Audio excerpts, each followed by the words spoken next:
right, welcome back to the channel.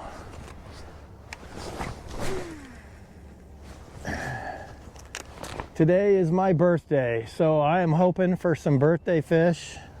I don't care what kind they are. Fishing has been tough lately.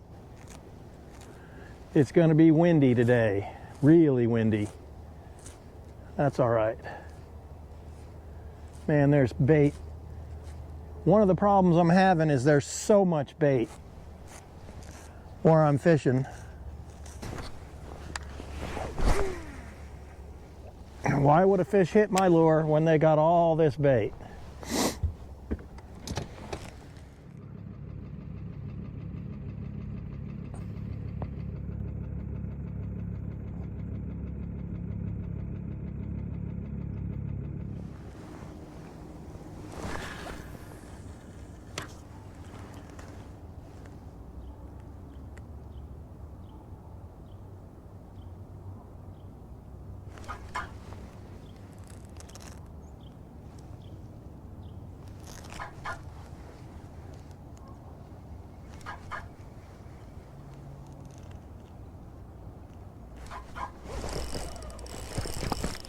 Hey, there we go. Happy birthday to me.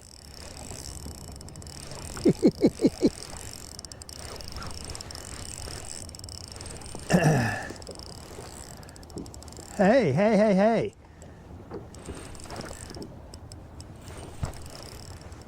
I believe it's a biggin. And it is. It is a nice one.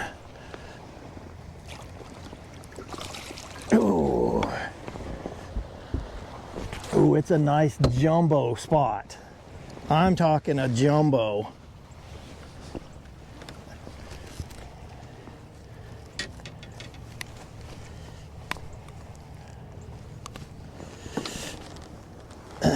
Nice big old jumbo spot. Ooh, that fish is cold. Wow, giant. That's a big one. Big fish.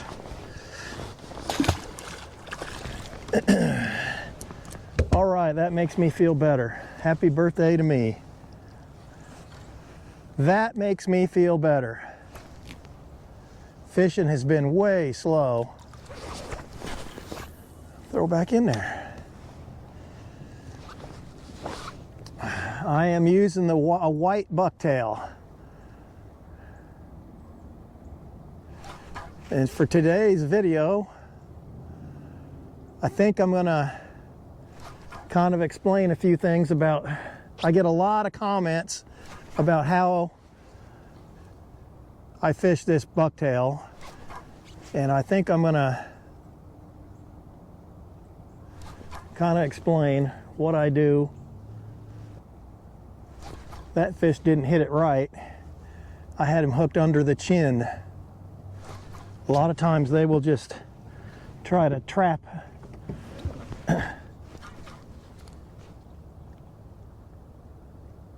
your bait against the bottom. Ooh, that felt good. That felt good. So when fishing gets tough like this, in my opinion, a hair jig is one of the best lures you can throw in cold water when the fish are kind of lethargic. Just watching the seagulls over there. My boat is sitting in 24 feet of water, 23 feet of water, and I probably caught that fish at a, oh, I'd say 15. Well, that was encouraging. Nice, big, juicy spot.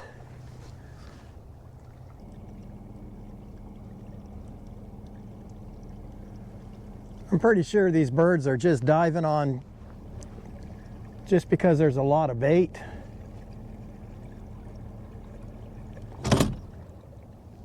But you never know. I don't think there's any fish. Doesn't look like there's any fish mixed in with them. I get a lot of questions asking me what size of jig do I use, and that all depends. Right now there's not a lot of wind, so I'll start with a quarter or an eighth. And if I'm fishing really deep or it's really windy, I'll use a 3/8 or a half.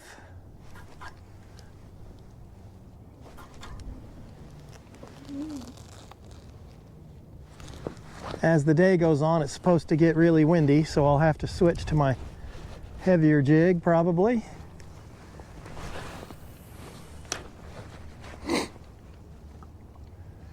And it doesn't have to be a jig. You can use a jig head and a curly tail grub or a jig and fluke.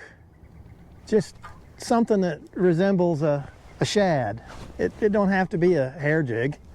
I do prefer the hair jig though, because you know that hair is moving in the water. It looks alive. Okay, in this situation here, the wind is really blowing. I'm gonna switch to my heavier jig, so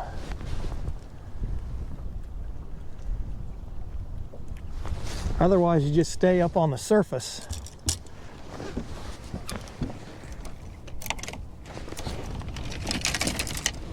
And this here is a 3/8 ounce.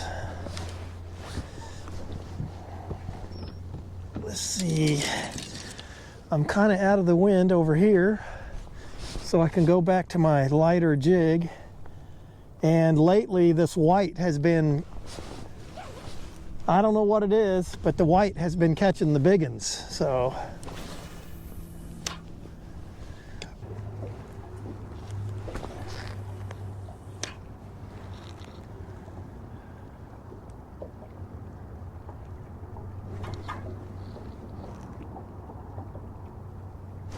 there we go. Oh boy. I think it's another monster. Feels like a good one. Right. Just tough fishing, tough fishing.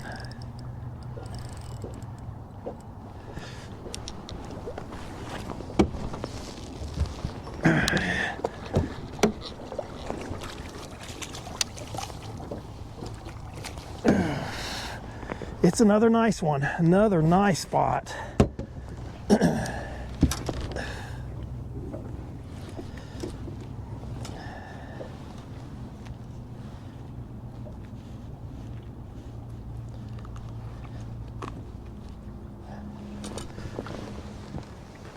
Boy, it's another jumbo spot. Good one, nice fish. A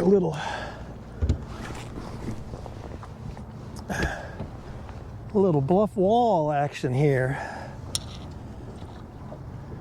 Boy, that was the most subtle bite. If I wouldn't have been watching my line, I would have never known I got bit. Just barely, just barely.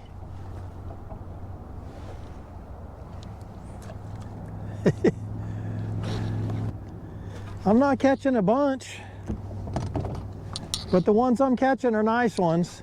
This time of year, you can really catch some good fish. And as the weather warms here over the next few weeks, the fishing should just get better and better.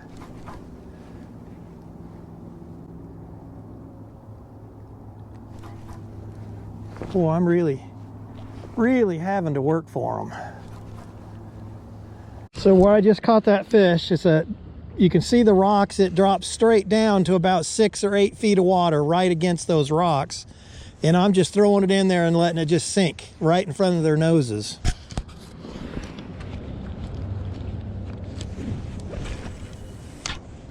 I mean, not a whole lot of fish, but not a whole lot of biters anyway. And you know, there just might be another.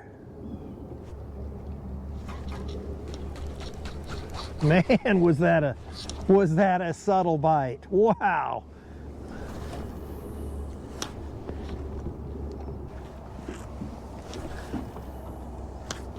It is pretty windy, so I'm throwing a 1/4 ounce right now.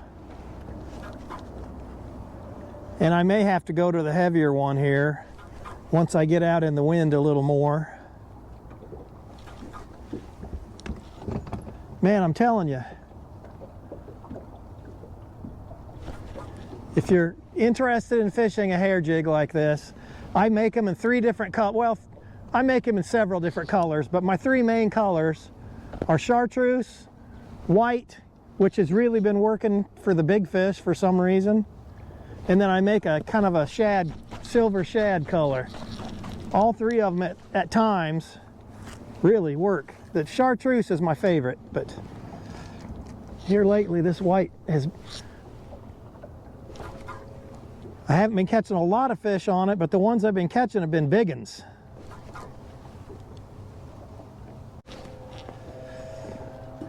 All right, I got to be really careful in this area because there's a lot of trees.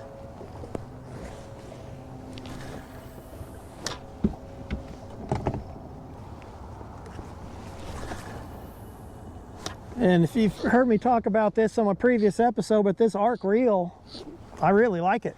It's a nice reel. Buy one, get one free. I mean, I got it for Christmas, but if they go on sale again, buy one, get one free, I may have to get a couple more. Not that I need them, because I don't, but nice smooth drag. They cast really, really nice. Man, they're difficult to catch right now. I'm telling you, it's tough fishing. But man, those are some nice spots. And I wouldn't be surprised I don't run into a striper before the day's over. So anytime you're fishing a jig, a hair jig, or you know, whatever you want to call it, even a jig and fluke or whatever, I'm always looking at my fish finder, and if I see fish suspended, I'm going to count it down to where I think the fish are, and you know, start working it when I get kind of right above where the fish are kind of holding. If they're on the bottom, I'll fish close to the bottom. You don't want to let it hit the bottom all the time, or you're going to be snagged up every 2 seconds. There's a rhythm to it that makes a difference.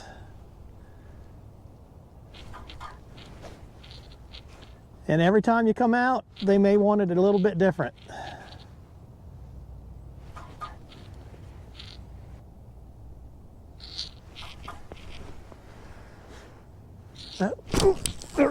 There he is.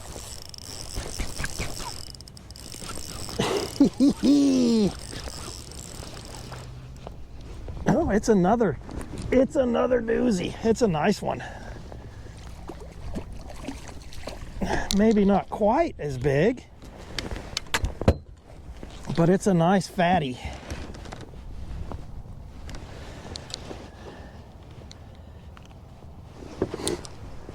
Look at the belly on that. It's a short fish, but it's got a nice belly. I will take it. I'll take those all day long, especially when fishing's as tough as it is. So you got all this bait here. That's a fish there. So what happens, you see all this bait is suspended, but there's, you know, there's a couple of fish on the bottom. If the fish are suspended like this, I'll throw it out and I'll count it down. You know, it's about 16 or 17 feet down when the bait starts. If I'm seeing a bunch of fish on the bottom, I'll let it sink all the way to the bottom and fish near the bottom. See, there's a fish above the bait.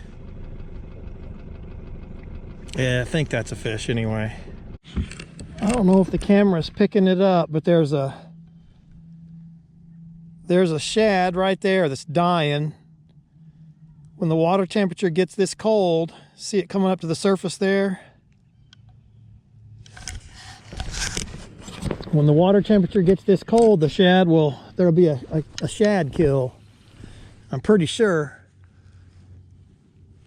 that's what's happening. So we got a big bunch of bait here, and right on top there, that's a couple of fish.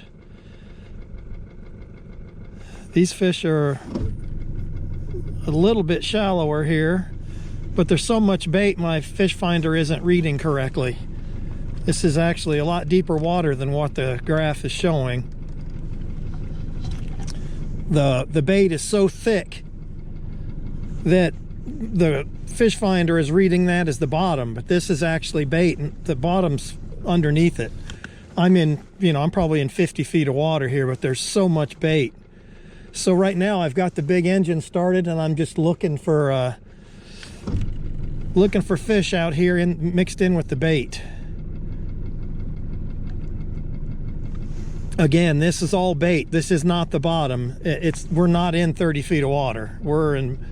I'm in, 50 plus. You can see here on the bottom, we've got trees, and right above the trees, we've got all this bait. So I'm trying to get my jig into the bait, but above the trees. And now there's so much bait, my graph is not reading correctly. But there's a couple of fish. You can see those fish are feeding in that bait right there. You can see the hole in the bait. And now there's not as much bait, so it's reading correctly. It's 58 feet of water. There's so much bait, you think there'd be fish out here just gorging themselves. There's not a whole lot. So I'm out here right now. I'm over 44 feet of water, and there's trees on the bottom. So I'm counting it down and keeping my jig above the trees. Or I'm hoping I do.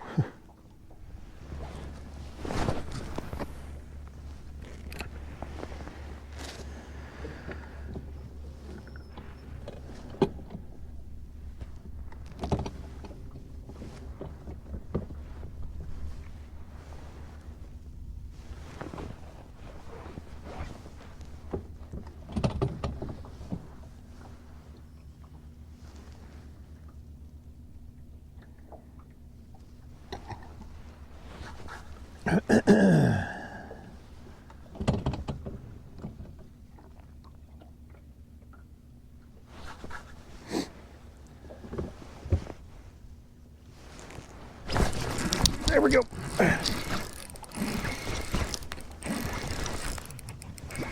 I can see these fish on my fish finder.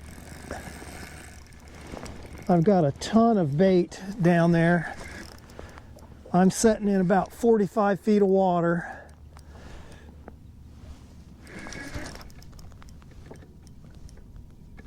Hey.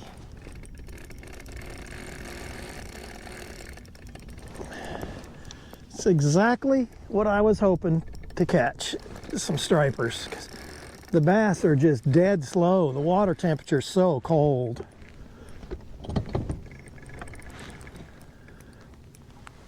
And the striper, it's not like he crushed it like they normally do.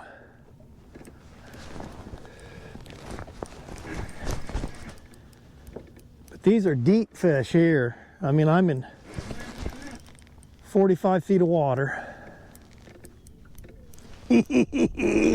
Ah, I love it.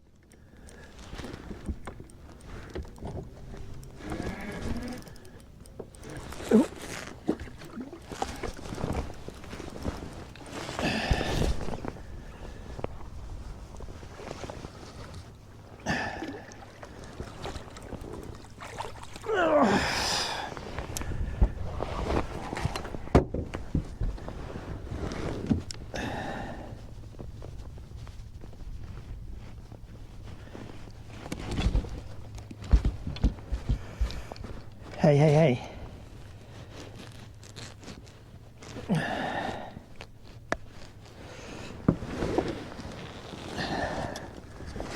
It's a nice one. Beautiful. Man, I think they're beautiful fish. And I am just using the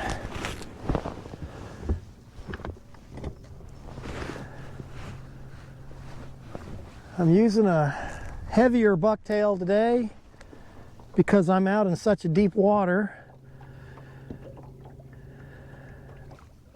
These fish are suspended.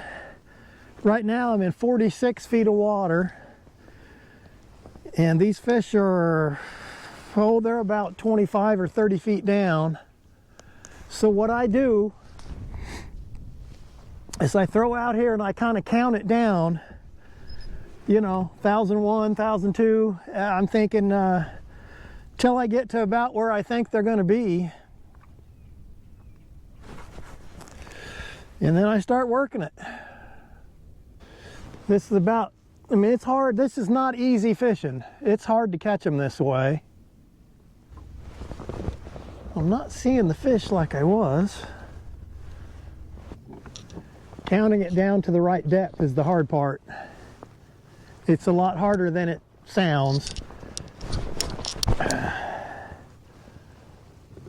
I'm not seeing what I want to see. I don't know what happened to my... What happened to my bait?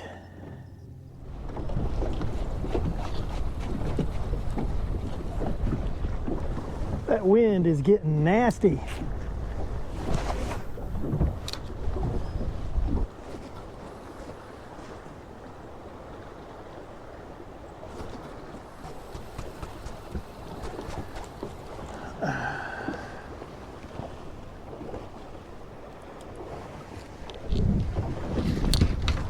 All right, that's it. I'm calling it.